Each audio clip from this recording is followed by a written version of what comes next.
दर्शकवृन्द नमस्कार। नेपाल लाइभको समय संवादमा स्वागत छ। म डिबी खड्का।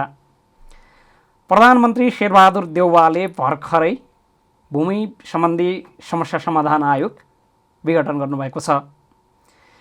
सुकुम्बासी भूमिहीनहरूको समस्या समाधान गर्नका लागि 2077 साल वैशाखमा गठन गरेको भूमि सम्बन्धी आयोग नेकपा एमाले तत्कालीन सत्तारूढ दलले कार्यकर्ता भर्ती केन्द्र बनाएको भन्दै विघटन गरेको हो। तर भूमिहीन र सुकुम्बासीका समस्या यथावत छन्। पटक पटक आयोग बन्ने र विघटन हुने क्रम दोहोरिरहेको छ। साँच्चै यो कार्यकर्ता भर्ती केन्द्र बनाउनका लागि थियो वा भूमि सम्बन्धी समस्या सदाका लागि अन्त्य गर्नका लागि केही योजना पनि थिए? तत्कालीन भूमि व्यवस्था सहकारी तथा गरिबी निवारण मन्त्री पद्मा अर्याल हामीसँग हुनुहुन्छ।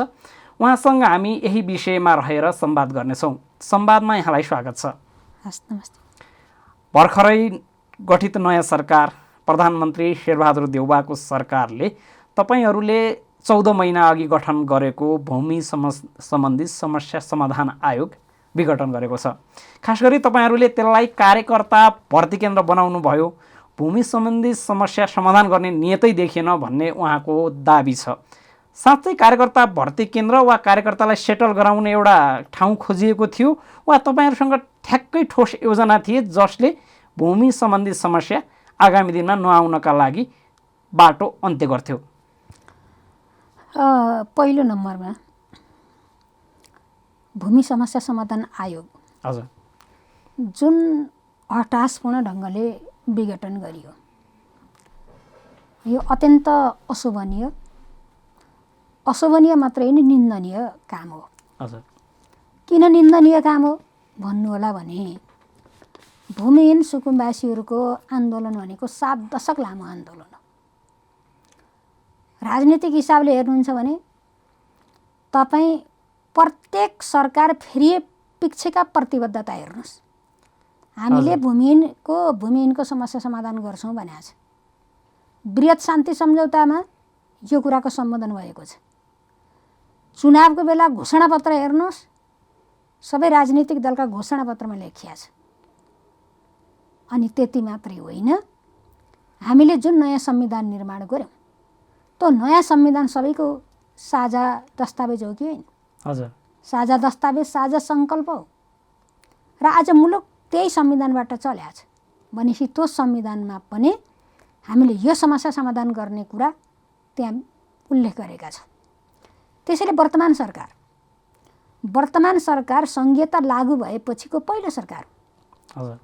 यो पहिलो सरकारले संविधानमा उल्लेख भएका मौलिक हकमा व्यवस्था गरेका कानुनहरू निर्माण गर्दै अनि जे जनताले अधिकारहरू खोजेका छन्, जे चिज जनताको अधिकारहरू संविधानमा लेखिया छ त्यसलाई भोग्ने ठाउँमा पुर्याउनको निम्ति संविधानका मातहतका कानुन ऐनहरू निर्माण गर्ने दायित्व यो सरकारको थियो।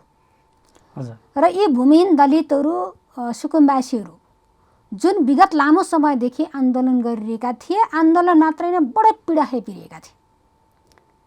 एउटा कल्पना गर्नुहोस् त, एक दिन त्यो भूमिहीन चाहे दलित होस् चाहे सुकुम्बासी होस्, उसको ठाउँमा उभिएर उसको जीवन एक दिन जिएर हेरौँ त कति पीडादायी छ, कति दर्दनाक छ। वर्षौँदेखि त्यो जीवन, त्यो दुःखदायी, त्यो पीडादायी जीवन बिताएर आएका सुकुम्बासीहरूको समस्याको समाधान अघिल्लो सरकारको पहिलो प्राथमिकतामा थियो। र हामीले विगतका स्थिति पनि हेऱ्यौँ, समीक्षा गऱ्यौँ। विगतमा पटक पटक यो त 16औँ आयोग थियो, 15 पटक आयोग बनेर 15 पटक आयोगहरू विघटन भए। त्यसका पछाडिको कारण के थियो? राजनीतिक अस्थिरता थियो। त्यसैले केपी ओलीको सरकार 5 वर्षको निम्ति म्यान्डेट प्राप्त गरेको, जनताबाट 5 वर्ष सरकार चलाउने म्यान्डेट प्राप्त गरेको सरकार थियो। बिचमा परमादेश आयो त फरक कुरा।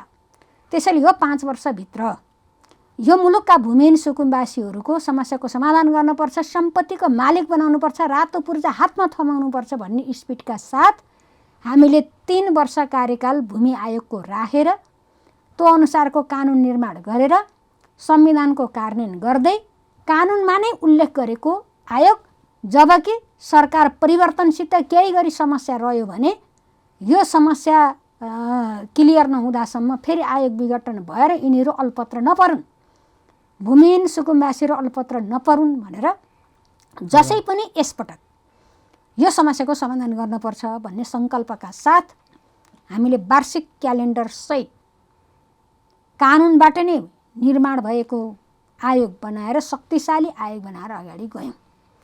आज आयोग विघटन हुने कुराले साँच्चै यो सरकार भूमिहीन सुकुम्बासीको सरकार होइन भन्ने कुरा पुष्टि भएको छ। यो सरकार मैले सक्छु, यो सरकार यो समस्यामा गम्भीर छैन, संवेदनशील छैन भन्ने कुरा यो कुराबाट पुष्टि भएको छ। एउटा कुरा। दोस्रो कुरा, यो सरकार विगतको सरकारलाई प्रतिशोध छान्ने नाममा, पूर्वाग्रह राख्ने नाममा आज संविधानलाई कुल्चिने, संविधानले निर्देशित गरेका कुरा होइन, भूमिहीन सुकुम्बासीको समस्या समाधान गर्ने कुरा संविधानबाट निर्देशित भएको कुरा होइन, संविधानको कार्यान्वयन होइन, संविधानको कार्यान्वयनलाई पनि कुल्चिनको निम्ति कुल्चेर कानुन उल्लङ्घन गरेर संविधान मिचेर बिचरा ती निरीह जनताहरू जो निमुखा छन्, जसको आवाज हामीले बोलिदिन पर्नेछ, जो पीडामा छन्, जसको आँसु बगिरहेको छ विगतदेखि, आँसु पुस्तिने राज्यको दायित्व होइन। अझ हिजो साँझदेखि उनका पुरै आँसुले ओछ्यान भिजेका छन्। त्यसैले यो सरकार गरिबको सरकार होइन, यो सरकार सुकुम्बासीको सरकार होइन भन्ने कुरा पुष्टि भएको छ। जस्तो विगत धेरै वर्षदेखि यो समस्या जिउका त्यौँ छ। तपाईँले भने जस्तै 15वटा आयोग यस अघि नै गठन विघटन भइसकेका छन्। यो 16औँ पनि गठन विघटनकै उसमा दुर्घटनामा पर्यो। के रहेछ खास यत्रा आयोग बन्दाखेरि, यत्रा सरकारले त्यही विषयलाई प्राथमिकता दिएर आयोग बनायो होला? तपाईँहरूले समीक्षा गरेको भन्नुभयो, समीक्षा गरेर यो आयोग गठन गरेको पनि भन्नुभयो। समीक्षा गर्दाखेरि के पाउनुभयो? खास कारण के रहेछ जसका कारण हामीले यत्रो लामो समय त्यो समस्या जिउका त्यौँ राख्यौँ? वास्तवमा भन्ने हो भने आज जे भयो त्यही हो दुर्भाग्य। हजुर, विगतमा त कानुन थिएन, कानुन नहुँदा त कहिले अदालततिर एउटा मुद्दा हालिदिए रोकिदिए भयो, कहिले आफै फालिदिए भयो। हजुर, अहिले त कानुन बनाउँदा त कानुनमाथि त हस्तक्षेप भयो, कानुन त कुल्चिने काम भयो भने विगतमा कानुनको बेगर निर्माण गरिएका आयोग थिए र प्रश्न उठाउँदै रोक्दै गरिएको थियो। त्यसको पछाडिको कुरा राजनीति नै हो क्या। त्यो समस्या समाधान हुने बित्तिकै अनि ती जनता आकर्षित हुने भयो नि। आजको औडा पनि के हो भन्नु होला भने एकदम साइकोलोजी के हो भन्दा अब त समस्या समाधान हुने दिशामा गएको थियो नि। समस्या समाधान हुने दिशामा गएको थियो। यति धेरैमा झन्डै 12,000 जनताहरूको लागत सङ्कलन भएको थियो। विगत आयोगहरूले छोडेका 43,000 निवेदनहरू आएका थिए। अव्यवस्थित बसोबासीहरूको पनि पुरै लागत सङ्कलन भइसकेको थियो।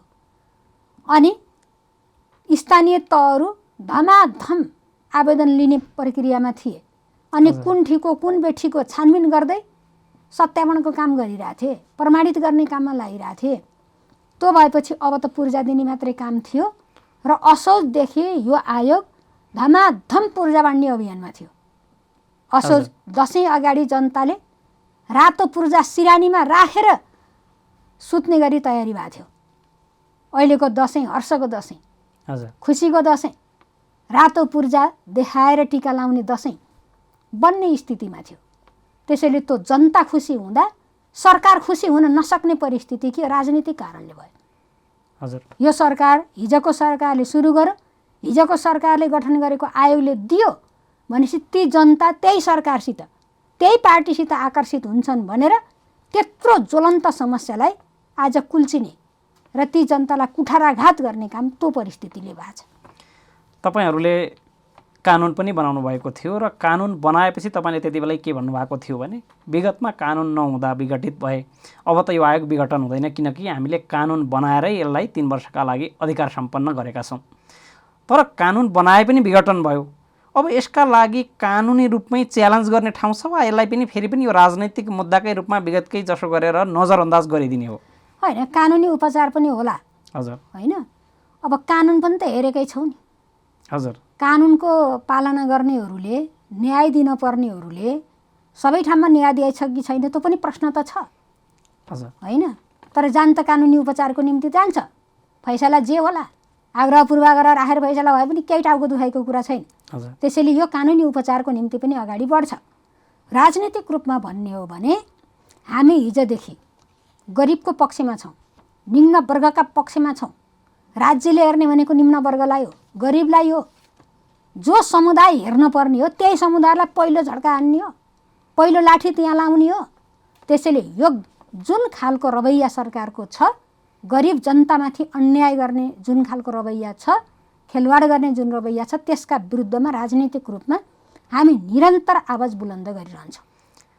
अर्को आरोप के पनि छ भने यो विघटन गर्दै गर्दा र यसको पृष्ठभूमिमा छलफल चलाउँदै गर्दाखेरि विपक्षी दलले आरोप लाउँछ नै, त्यो आरोप तपाईँहरूमाथि जो पहिलेको सत्तापक्ष हुनुहुन्थ्यो उहाँहरूले यो भूमि आयोग, यो जुन आयोग गठन गर्नुभयो यसले भन्दा सुकुम्बासी यो जग्गाहीन होइन भूमिहीनहरूलाई को समस्या समाधान गर्ने भन्ने, तर यसमा सरकारी जग्गा विविध तरिकाले सेटिङ गरेर बाँड्ने प्रक्रिया बढी थियो भन्ने आरोप पनि छ। यसमा त्यो खालको प्रक्रिया वा त्यस खालका बिचौलिया कति सक्रिय हुन सक्थे? तपाईँले बनाएको कानुन, तपाईँले गठन गरेको आयोग अन्तर्गत रहेर त्यसरी पनि कहीँ ठाउँ थियो तिनीहरूलाई सक्रिय हुने, बिचौलियाहरूलाई सक्रिय हुने? त्यसरी मैले यो ढङ्गले केही प्राप्त गर्न सक्छु कि भनेर उसको ठाउँबाट एक्सर्साइज गर्ने कुरा त उसको कुरा भयो। हजुर। त्यसैले म त्यता छलफलै गर्न चाहन्न। हजुर। जुन कानुन हामीले बनायौँ, जुन कानुन हामीले निर्माण गऱ्यौँ, त्यो कानुनलाई ठिक ढङ्गले कुनै मनसाय नराखिकन कार्यान्वयन गर्दाखेरि त्यस्तो खालका सम्भावना कम थियो। किन कम थियो? अव्यवस्थित बसोबासको व्यवस्थापन गर्ने कुरा मात्रै हो, तिनलाई जग्गा दिने कुरा होइन। त्यो व्यवस्थापन गरिरहँदा सरकारले तोकेको मूल्य तिरेर आफूले कमाउँछु भन्छ भने कमाओस्। हजुर। त्यसमा सरकार लचिलो बनिदिया हो। निःशुल्क त पाउँथेन नि, ती त सुकुम्बासी त होइन नि। हजुर। सरकारले तोकेको मूल्यमा मैले कमाइ आएको जुन जग्गा हो त्यो जग्गा त्यो मूल्य तिरेर पूर्जा लिन्छु भन्दाखेरि त्यसमा पनि जति छ त्यति दिने थिएन, एउटा सीमा लगाइएको थियो। हजुर। क्षेत्रफलको सीमा लगाएर उसलाई अव्यवस्थित बसोबासीलाई पैसा लिएर व्यवस्थापन गरिदिने, उसलाई पूर्जा आफूले कमाइ आएको जग्गा उसको जग्गा हो, अलिअलि लगानी पनि परेको छ, जमानादेखि कमा, राज्यले खोज्न त सक्थेन। त्यसैले अधिकतम यतिसम्म सक्छ है भन्ने कुरा, कतिसम्म कमाएको रहेछ भन्ने देशभरिको डाटा पनि कलेक्सन गरेर अनि त्यसको आधारमा सन्तुलित हिसाबले यसो गर्दा अलि बेसी समुदायको सम्बोधन हुन्छ समस्या भन्ने हिसाबले हामीले तोकेका थियौँ। सुकुम्बासीको कुरा भनेको त यो सुकुम्बासी हो कि होइन, सुकुम्बासीको नाममा हुकुमबासी छिर्ने चान्स नै थिएन। किन थिएन भने म यहाँ आएपछि होइन सफ्टवेयर बनाएको, अनि हामीले विकास गरेका प्रविधिहरू, उच्चतम प्रविधिहरूको प्रयोग गरेर सेटेलाइट इमेज लगायतका नापी क्षेत्रका ती विभिन्न खालका प्रविधिहरू प्रयोग गरेर हामीले कसको जग्गा कहाँ कति छ भन्ने त अहिले भर्खर त्यहाँ मालपोतमा गएर क्लिक गरेर देखिने बनाएको छौँ नि सिस्टम। उसले लुकाएरै लुकिँदैन, विवरण नदिएरै लुक्दैन कि। आइडी लुकाउन मिलेन के अरे, तेरो नागरिकता नम्बरले त भनेपछि उसको नागरिकताको नम्बरको आधारमा मुलुकको कुन कुरामा कति जग्गा छ भन्ने पत्ता लगाउँछ। यदि कहीँ पूर्जा भएको जग्गा पूर्जावाल मान्छे रहेछ भने त्यो सुकुम्बासी होइन, त्यो सुकुम्बासी होइन। अन्त पूर्जा भएको कहीँ गएर सरकारी जग्गामा लामो समयदेखि बसिआएछन्, त्यो त अव्यवस्थित भयो, सुकुम्बासी त भएन नि। त्यसले पैसा लिएर लिन पर्यो, लिने हो नत्र फर्काउनु पर्यो। र जहाँ नेपाल अधिराज्यभरि होइन कहीँनिर पनि जग्गाको टुक्का छैन, आफ्नो सम्पत्तिको पूर्जा नै छैन, त्यस्तो मान्छे रियल सुकुम्बासी हो। पहिलो नम्बरमा समस्याको समाधान तिनैको गर्न पर्यो भनेर त्यही चिजको निम्ति हामीले सफ्टवेयर निर्माण गरेर सफ्टवेयरबाट हेर्ने, यदि कसैले ढाँट्यो भने, कहीँ गरी छल्यो भने त्यसलाई दण्डित गर्ने, जग्गा फिर्ता हुने, कौलियतनामा गराउने सम्मका प्रावधान हालेर टाइट ढङ्गले अगाडि बढ्थ्यो। त्यसैले गीत गाउने कुरा हो। यो मुखको स्वाद हो, विरोध त के त्यही त भन्न पर्यो नि। त्योभन्दा विरोध गरेर यो मुखको स्वादको निम्ति गरेका कुरा हो। त्यहाँ के भएको छ भनेर हेर्ने हो भने कहीँनिर त्यस्ता लुज पोइन्टहरू छैनन्, कहीँनिर मिसयुज हुने कुरा छैन। चर्का भाषण गर्ने, कानुन अध्ययन नगर्ने, हामीले निर्माण गरेको प्रविधि नहेर्ने, कसरी काम गर्दैछ जानकारी नलिने, अनि भट्टे श्राप जस्तो, भट्टे श्राप भन्छ नि, एकरो भट्टे श्रापको शैलीमा अनि गाली गरेर विषयवस्तुलाई अन्तै मोडेर ती जनतालाई दुःख दिने, यो खराब नियतका साथ गरिएको कुरा हो। तपाईँले पनि अघि भर्खरै भन्दै हुनुहुन्थ्यो तपाईँको पार्टी नेकपा एमाले पनि आजै विज्ञप्ति जारी गरेर यो जुन विघटन गरियो यसका विरुद्ध हामी प्रतिवाद गर्ने, त्यो लेभलको राजनैतिक र अन्य प्रतिवाद पनि गर्ने भनेर तपाईँहरूले भनिराख्नु भएको छ। खास कसरी अघि बढ्नुहुन्छ अब यो विघटन विरुद्ध? तपाईँहरू यो सवाललाई कसरी अगाडि लैजानुहुन्छ? जनताको समस्या समाधान हुनपर्छ, सुकुम्बासीले पूर्जा पाउनुपर्छ। हजुर, आयोगको विघटन भनेको सुकुम्बासीले पूर्जा नदिने कुरा हो। यो सरकारको मुखले भनेर हुन्छ? आयोग फेरि बिउताएर अनि नयाँ तिनका हिजोका केपी ओलीले राखेका मान्छे जति फालेर अनि नयाँ केही अनुभव नभएका मान्छे बट्याएर तिनले सिकेर अध्ययन गरेर अनि यो सरकारको कार्यकालमा पाउँछन्। त्यसैले यो सरकारले समस्या जिउँका तिउँ राख्ने भयो। यो सरकारले सुकुम्बासीलाई दिँदै गरेका पूर्जाहरू खोज्ने काम गरौँ। मैले त भन्छु खोज्ने काम गरौँ। तसर्थ अब हामी जनताको बिचमा जान्छौँ र फेरि अर्को सरकारको पालामा यी हामीले जे अठुट जे सङ्कल्पका साथ अगाडि बढेका छौँ, जहाँ रोकिएको छ त्यहीँबाट फेरि काम अगाडि बढाएर हामी आएर पूर्जा दिएर छोड्छौँ।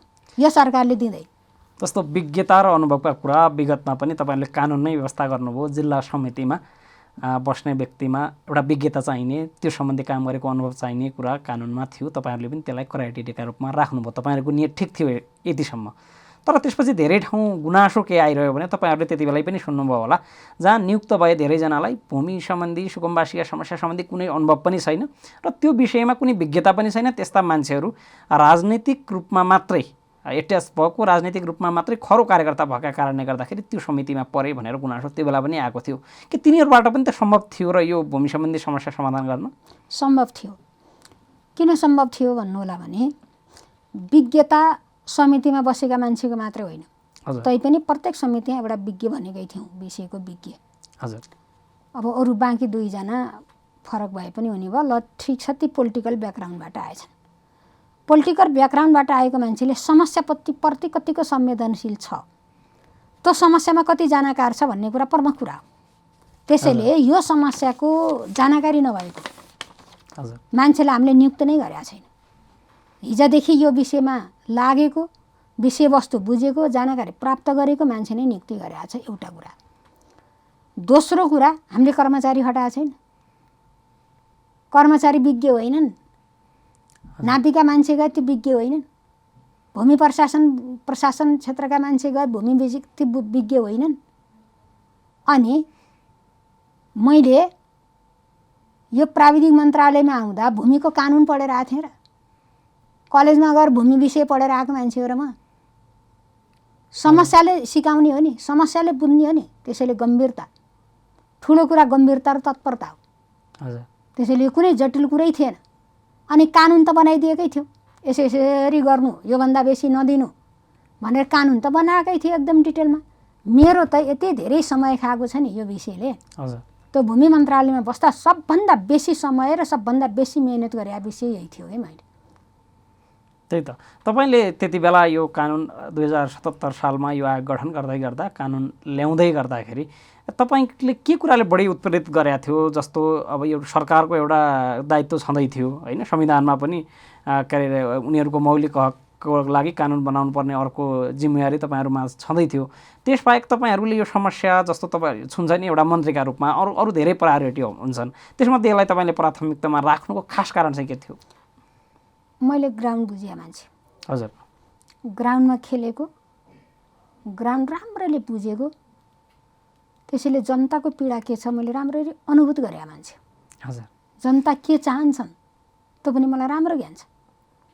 तपाईँ जहाँ जानुहोस्, हामी नै बसिया पहाडी जिल्ला त यस्ता खास समस्या छैनन् नि, अलिअलि मात्रै हो। तराई हामी गएको छैनौँ, हिमाल हामी गएको छैनौँ। अनि जहाँ जहाँ अलिक बेसी समस्या भएको ठाउँ हो त्यो ठाउँका मान्छेले त यति अप्ठ्यारो छ क्या, आफूले 70-80 वर्षदेखि जग्गा कमाइरहेछ, छोराछोरी पढाउनु पर्ने छ, अरू केही आम्दानीको बाटो छैन। अनि त्यो यताउता गरेर ब्याङ्कमा राखेर के गरेर छोराछोरी पढाउन भन्नु छैन। कुनै पेसा व्यवसाय गरेर त्यसबाटै आफ्नो चाहिँ आर्थिक रूपमा अझै वृद्धि हुन समृद्ध बनाउन भन्ने कुनै उपाय छैन। त्यति मात्रै होइन, भोलि तैँले छोड भन्दा दिन ओइ धोका मलाई हिँडे चाहिँ हिँड्न पर्यो कुनै प्रमाणै छैन नि त। त्यस्तो त्रासीपूर्ण वातावरणमा बसेको एउटा समुदाय छ। अर्को भनेको मान्छे उसमा जमिनमा खसेदेखि, जन्मेर जमिनमा झरेर च्याँ भनेदेखि रुखको छारीमुनिको बास कल्पना गरौँ त। अर्काको घरको सिँढीको बास, चाहे बर्खा होस्, चाहे जाडो होस्, चाहे गर्मी होस्, कल्पना गरौँ त त्यो जीवन कस्तो जीवन होला, कति कष्टकर होला त्यो जीवन। अनि ती मान्छेको राज्यको दायित्व होइन तिनको सेवा गर्ने, तिनको कल्याण गर्ने, तिनलाई माथि उठाउने, समस्याको समाधान गर्ने। राज्य के को निम्ति हो? राज्य होइन तिनको अभिभावक। मलाई यिनै कुराले प्रेरित गर्यो। आज म यो ठाउँमा आएको छु। हिजोदेखि देखेका थिएछ ती समस्या, आज म यो ठाउँमा आएको छु। हिजो जस्तै नहोस् र मैले मेरो पालामा जसै पनि बङ्ग्याउन खोजे पनि, सुइँगाउन खोजे पनि कसैले स्वीकार नसक्ने, कसैले बङ्ग्याउन नसक्ने गरी यही केपी ओलीको सरकारको पाला यसलाई समाधान गरौँ, भोलि होला कि नहोला भनेर एउटा आत्मविश्वासका साथ त्यो समस्यालाई देखेर, त्यो समस्याले जनताको पीडाले मलाई प्रेरित गरेर मैले बेसी मेहनतका साथ त्यो काम गरे हो। यस्तो अहिले जम्मै अनुभूत गर्न नसक्नेहरू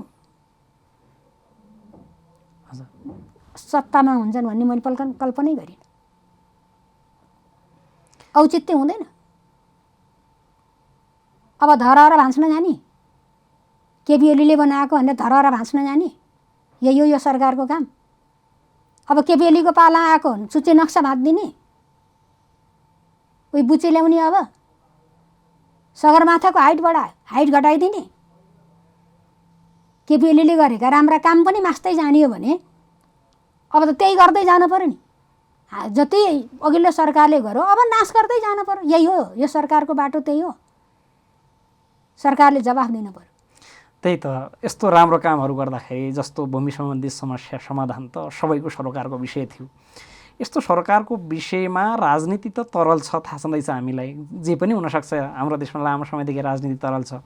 जस्तो सर्वदलीय सर्वस्वीकार्यता, अझ सबै दलको अपनत्व लिने गरी त्यो काम किन हुँदैन? जहिले पनि एउटा सरकार आउँदा अर्को सरकारले त्यसलाई बिगारेरबाट मात्रै सुरु गर्नुपर्ने जस्तो यो पनि त्यही भयो। यसमा पनि तपाईँले कहीँ न कहीँ सर्वदलीय सर्वस्वीकार्यता खोज्न पर्थ्यो वा खोज्न सकिन्थ्यो कि सकिँदैन थियो? कानुन निर्माण गरियो, कानुन पास गर्ने संसदले हो कि होइन? हजुर। भूमि सम्बन्धी ऐन 2021 संशोधन गरेर दफा 52 मा यो समस्या समाधानको निम्ति प्रबन्ध गरेका छ। हजुर। त्यो पास गर्ने त सार्वभौम सत्ता सम्पन्न संसद हो नि। हजुर। तपाईँलाई स्मरण गर्न चाहन्छु, दुःखका साथ भन्न चाहन्छु, साँच्चै त्यति बेलाको प्रतिपक्षी नेपाली काङ्ग्रेस त्यो ऐन पास गर्ने बेलामा, यी सुकुम्बासीलाई को समस्या समाधान गर्ने ऐन पास गर्ने बेलामा उसले मतदान गरेका छैन। त्यसैले यो खेलठट्टा होइन। हजुर। हिजैदेखि त्यसको विपक्षमा छ। मैले कसैलाई ब्लेम लाउन चाहन्न। एकजना मान्यज्यूको मैले पोखराको भाषण सुनेको छु।